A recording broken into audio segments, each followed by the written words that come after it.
Aparat kepolisian resor atau Polres Sibolga telah berhasil mengamankan 3 terduga pelaku penganiayaan yang berujung pada tewasnya seorang pemuda berusia 21 tahun.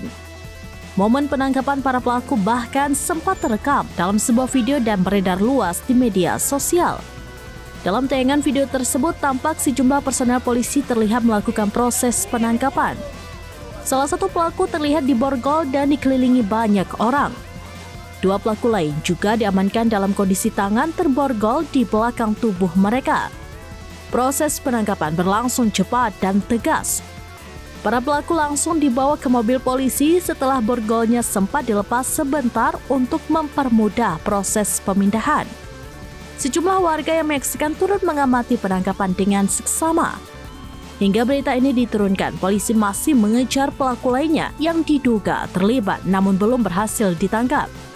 Kejadian ini menarik perhatian publik karena kasus penganiayaan ini terjadi di tempat ibadah yang seharusnya menjadi tempat yang aman dan nyaman bagi semua orang.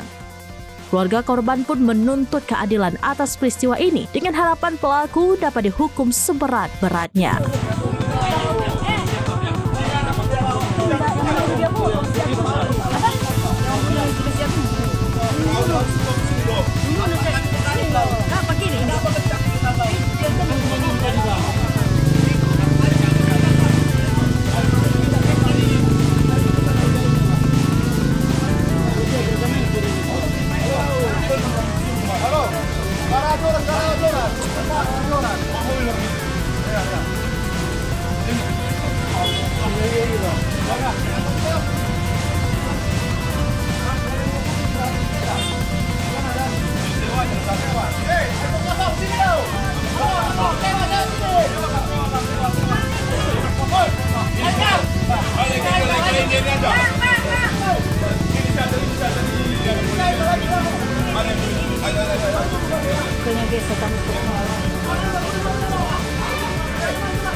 Masjid Agung. Iya, Masjid Agung.